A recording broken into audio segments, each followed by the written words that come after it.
Okay, perfect. Well, good morning, everybody. Welcome to our series with the Northwest PDX Healthcare Coalition.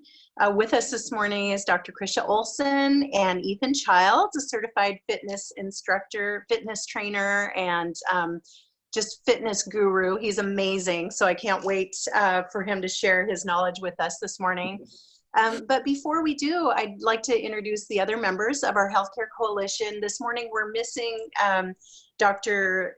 Shamlu, who is the chiropractor and upper head and neck specialist of the group, because he's so busy with people that need him, and that's a good problem to have. So our theme for this month, June, was June Immune. And you know, we all know that during these unprecedented times, finding ways to strengthen our immune systems is just more important than ever. So I'd like to have Dr. Krisha Olson tell you a little bit about her practice and what she's doing to support people. And yeah, so take it away, Krisha. Thank you. So I'm Dr. Krisha Olson. I'm a naturopathic physician and licensed acupuncturist. I practice here in Portland, Oregon, at Kuan Yin Healing Arts. And we are doing very strict cleaning and all those guidelines. So we have a strict protocol to keep everyone safe and healthy.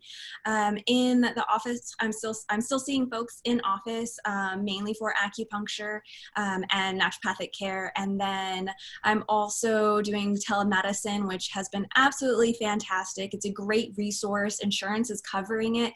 So if you're in Oregon, you can get a telemedicine visit with me covered by your insurance for the most part. And I'm also offering a free online webinar course, the Summer of Health, focused on the 7 really fundamental pillars of health. So we talked about nutrition and digestion, and next week we're actually going to be talking about movement. So this talk that Ethan is about to do comes at a perfect time. And if you want to have resources for my Summer of Health program, you just go on my website, which is Dr. Krisha, Kryzia Olson, OLSEN.com. Thank you.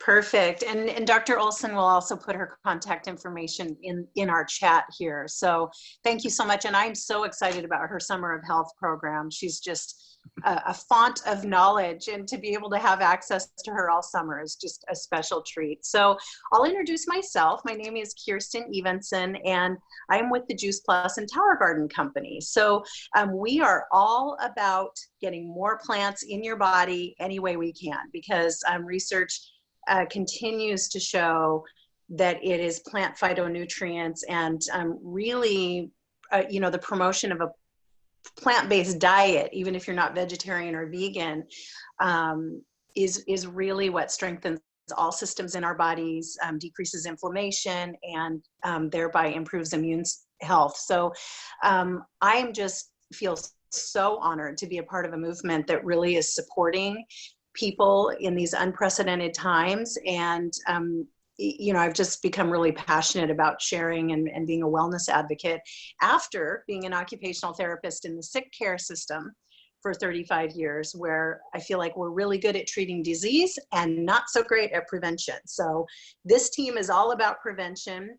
And I will also post my contact information in the chat. But without further ado, I'd like to have Ethan Childs introduce himself and take it away with how fitness, exercise, moving our bodies support our immune systems. So take it away, Ethan. Hi everyone, yeah, Ethan Childs here. I'm a personal trainer. I work through Gym RD Fit, Results Driven Fitness. The big things I've been doing lately during partial quarantine and not quarantine now, the gym is now reopened, so I am doing in-person training sessions as well as teaching some classes. Mainly what I've been doing is doing Zoom personal training sessions with clients, as well as writing out programs for someone to follow. There is a million plus things you can do with just your body weight. So if you're under the impression that you need any sort of equipment, you don't.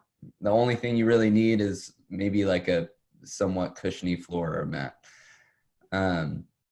But even then, you could still do so much. And as well as writing out nutrition programming and just helping people get healthy and have better nutrition practices and have better movement practices. Yeah, and so I guess I'll go into movement for immunity. There's so many things that movement does for your, or what movement does for your immune system.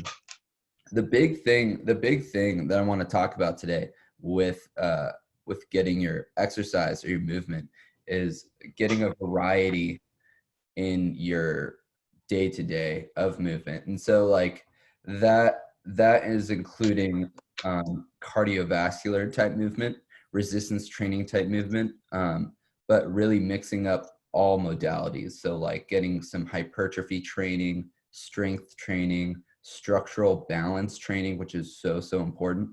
And then having a variety of things that you can play around with. So even if you do have full equipment, you want to, implement a lot of those body weight workouts and also implement a lot of bands and other things.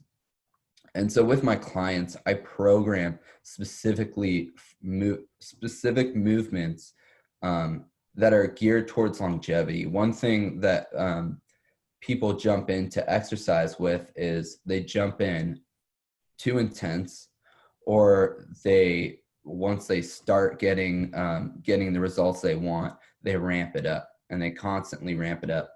One of the biggest things that's really important is to go back to your base. Focus on the way you're moving, how you're moving, and the tempo at which you're moving.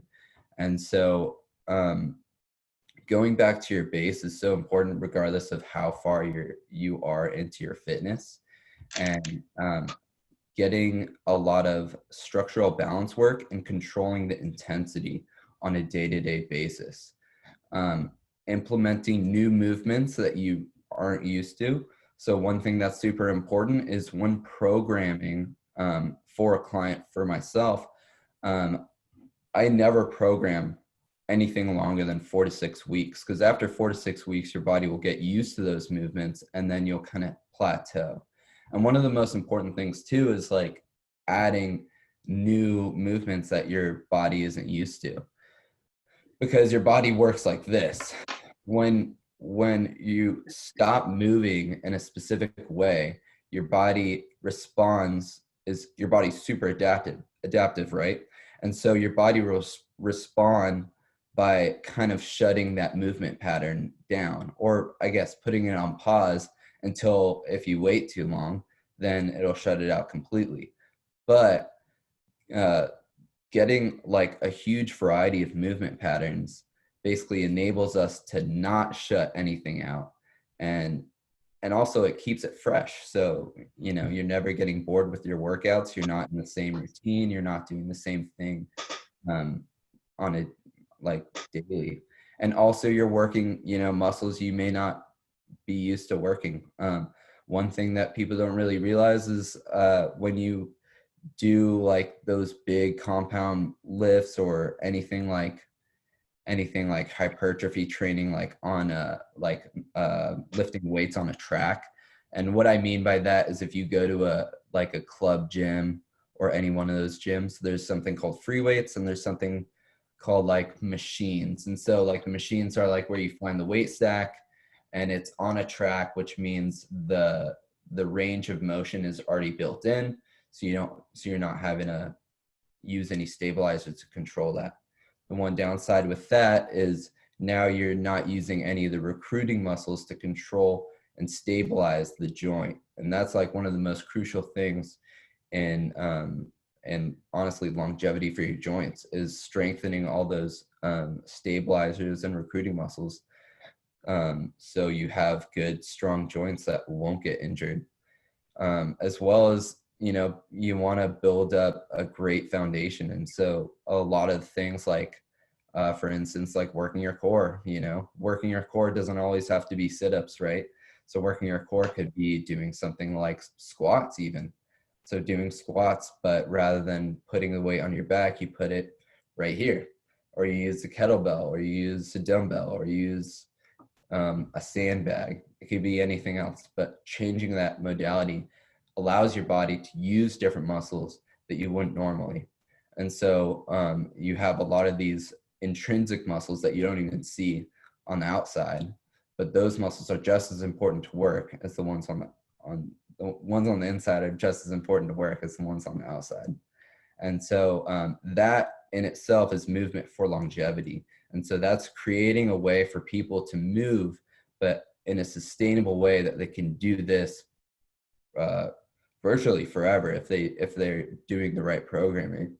And so if I had anything to tell everyone to think about when they're exercising or even moving, let's just say moving, do things you wouldn't normally. Put your body in weird, awkward positions. And then if you do exercise, use tools that you wouldn't normally. If you're always using dumbbells, then grab a kettlebell. If you're always using kettlebells and dumbbells, try out a barbell. But using different tools and moving your body in different ways you wouldn't normally. If you normally do like a shoulder press on a bench, do a shoulder press sitting down. You know, it makes your body recruit so many more muscles that you wouldn't even think of until you do it. So yeah, so that is movement for longevity in a nutshell. Yeah. If you have any questions. I think we can open it up to questions here. And Krish, I know people can put stuff in the chat. I'm not sure about our Facebook people, but I actually have kind of a comment question for you, Ethan. If you don't mind, I can just jump in first since I know we can get me in. So I've been training with Ethan for, I think, about 8 weeks now. And this has been my first personal training experience. I have been guilty of the, go to the gym and do the same routine every single time because I'm just kind of lazy and I'm on autopilot. And so then I end up, doing the same thing for 6 months at a time. But one thing I noticed, and I wondered if you could talk to our people today about, is this whole thing of functional movement. Because here's what I noticed is that I trained with Ethan and then I went on vacation for a couple weeks, and I didn't do Ethan's program. I did a little bit with my therapy band, but what I did notice, because I was hiking and biking a lot on my vacation, is even though I'm not in great cardiovascular shape because I've been sitting more, I just was stronger. Like I could keep up with everyone else climbing those hills. I could, it's mostly hill climbing that I really, really noticed it. And I didn't even realize Ethan was really working on stuff that was going to help me with my function and my recreation. But he's kind of sneaky like that. He knows how to put really cool stuff into my workout. And I just, I'm so curious about that, Ethan, if you can talk about how what you do translates to what we do out in the world, because that's what I'm interested in. Yeah. I don't want to be able to do more squats. I want to be able to climb a mountain and ride my bike up a hill. So, Yeah. Yeah. So functional movement, kind of what I was going into it a little bit, but it's like creating a base. And so creating your base is really building up your stabilizers and like a lot more of your intrinsic muscle groups that you wouldn't really think of. Everyone thinks about your legs, like your quads, your hamstrings, your calves, your biceps, chest, triceps, and all that other stuff. And so those are super important, of course. But one thing that is also really important is creating a base of your stabilizers, strengthening your stabilizers. And then on top of that, training your muscles to move together. And so like, think about like a football team, right? You don't have a football team go and have each individual player train by themselves and practice by themselves. And then you're like, all right, now we're going to go play a game, which is like you going to bike or something like that.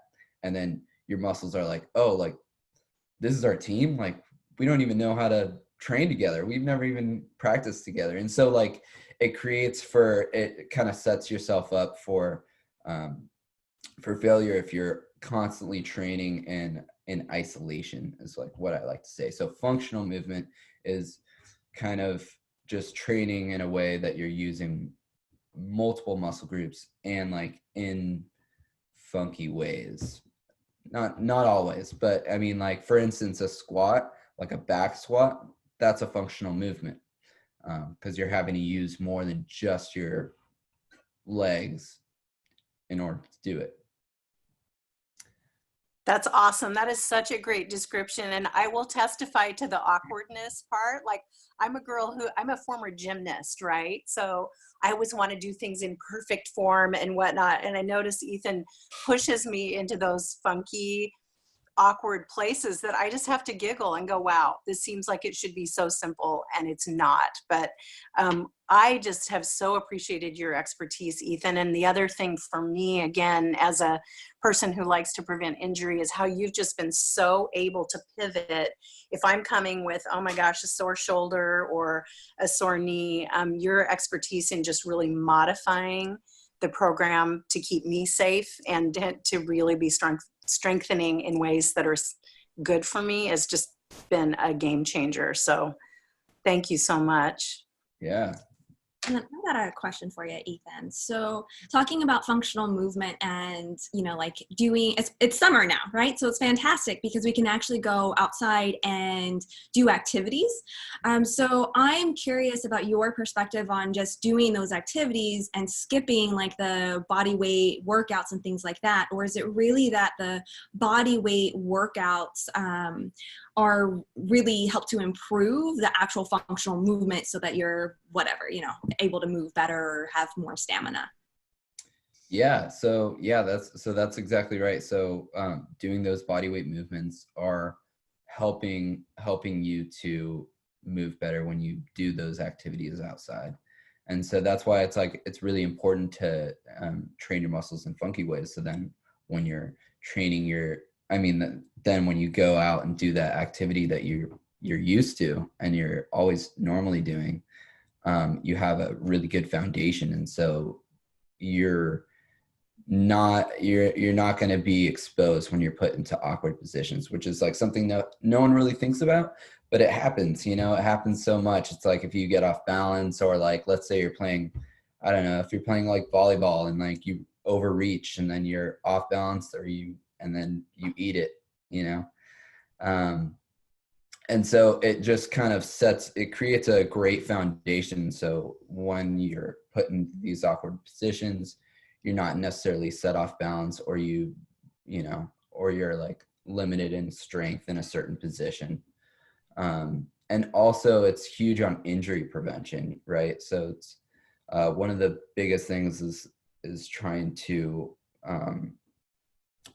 create a lot of strength around your joints, because that's really like where you get injured is really around your joints, and then also like pulling muscles. And so training your muscle is so important for injury prevention, and it's just creating a lot of strength and creating a way for your muscles to learn how to work together, really.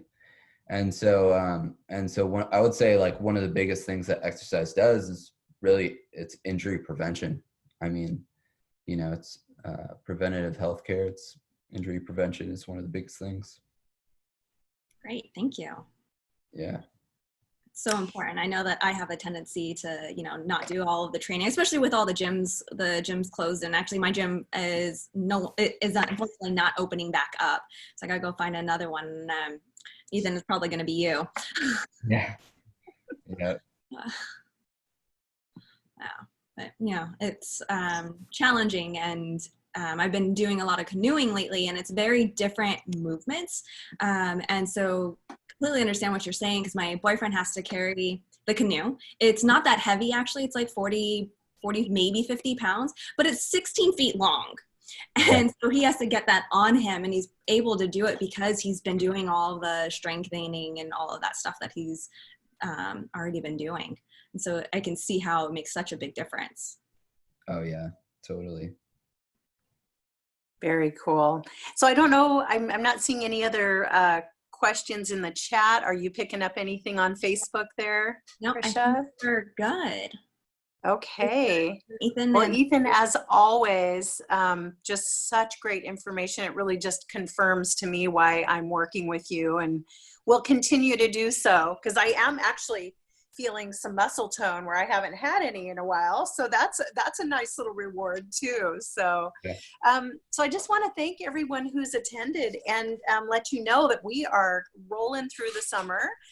July, we are going to focus on insomnia, and it's an interesting topic. We were talking just a little bit about that before other folks hopped on, that I would always assume that we'd sleep better in the summertime, right? Because we're getting plenty of vitamin D and we're happy and we're out exercising more.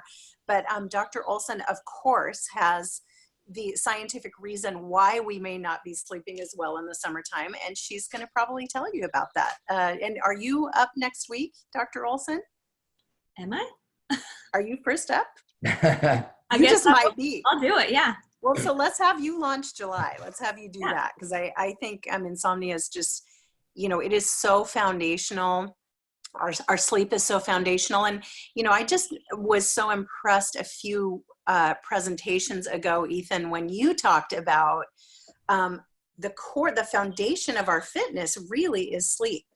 Like, it all starts right there. And we all know that as healthcare people, and we know it in our own bodies as just regular people, that if you're not sleeping, life doesn't go so well. So I'm excited for the topic, and I know we all have lots to share there. So just want to thank you. We will post the links that will be on the same Zoom link that you found us on today, and we are going to continue to stream live on Facebook as well. So thank you all for your attention, and thanks again, Ethan. Yeah. Thanks, everyone. All right.